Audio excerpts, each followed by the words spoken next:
আরবি ভাষা শিখুন চ্যানেলটি সাবস্ক্রাইব করুন। যারা আরব দেশে আছেন ভিডিওটি তাদের জন্য খুব সহজে আরবি ভাষার টেকনিক শিখুন। রাতিব রাতিব এর অর্থ বেতন। রাতিব তার মানে বেতন, আমরা বলি বেতন, আরবিতে বলতে হবে রাতিব। রাতিব তার মানে বেতন।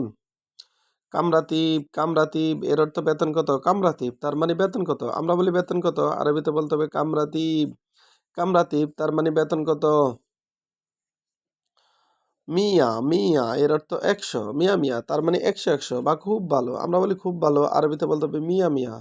মিয়া এর অর্থ ১০০। ওয়াহিদ মিয়া তার মানে ১০০। তাম্বুল তাম্বুল এর অর্থ ফান। তাম্বুল এর অর্থ ফান, আমরা বলি ফান, আরবিতে বলতে হবে তাম্বুল। তাম্বুল তার মানে ফান। দুঃখান দুঃখান এর অর্থ সিগারেট। দুঃখান এর অর্থ সিগারেট, আমরা বলি সিগারেট, আরবিতে বলতে হবে দুঃখান। আমরা বলি সিগারেট, আরবিতে বলতে হবে দুঃখান। গাদা গাদা এর অর্থ রাত দুপুরে খাবার। গাদা এর অর্থ দুপুর খাবার, আমরা বলি দুপুর খাবার, আরবিতে বলতে হবে গাদা। আবার পুতুর এর অর্থ সকালের নাস্তা। গাদা এর অর্থ দুপুর খাবার। গাদা এর অর্থ দুপুর খাবার। পুতুর এর অর্থ সকালের নাস্তা। আশা এর অর্থ রাতের খাবার। আশা তার মানে রাতের খাবার, আমরা বলি রাতের খাবার, আরবিতে বলতে হবে আশা। আশা তার মানে রাতের খাবার। রাতের খাবার এর আরবি আশা।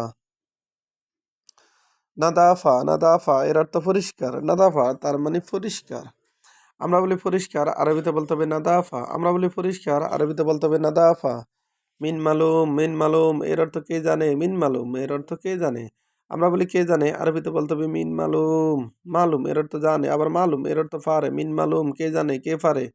সার্ফ এর অর্থ ভাঙতি। সার্ফ এর অর্থ ভাঙতি, আমরা বলি ভাঙতি, আরবিতে বলতে হবে সার্ফ। সার্ফ এর অর্থ ভাঙতি বা ভাঙতি টাকা। ভাঙতি টাকার জন্য বলতে হবে সার্ফ। সোবাহা এর অর্থ সকাল। সোবাহা এর অর্থ সকাল, আমরা বলি সকাল, আরবিতে বলতে হবে সোবাহা। আবার দেখুন, রাতিব এর অর্থ বেতন। রাতিব তার মানে বেতন, আমরা বলি বেতন, আরবিতে বলতে হবে রাতিব। কামরাতিব এর অর্থ বেতন কত। কামরাতিব তার মানে বেতন কত, আমরা বলি বেতন কত, আরবিতে বলতে হবে কামরাতিব। মিয়া এর অর্থ ১০০। মিয়া মিয়া তার মানে ১০০ ১০০, আমরা বলি ১০০ ১০০, আরবিতে বলতে হবে মিয়া মিয়া। তাম্বুল এর অর্থ ফান।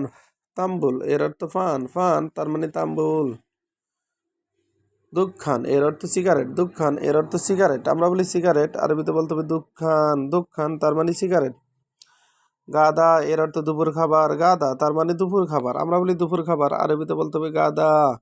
গাদা তার মানে দুপুর খাবার। আশা এর অর্থ রাতের খাবার। আশা তার মানে রাতের খাবার, আমরা বলি রাতের খাবার, আরবিতে বলতে হবে আশা। নাদাফা এর অর্থ পরিষ্কার। নাদাফা এর অর্থ পরিষ্কার, আমরা বলি পরিষ্কার, আরবিতে বলতে হবে নাদাফা। নাদাফা তার মানে পরিষ্কার।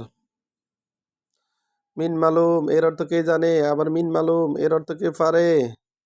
ভিডিওটি ভালো লাগলে অবশ্যই সাবস্ক্রাইব করুন এবং শেয়ার করুন। ভুল হলে ক্ষমার দৃষ্টিতে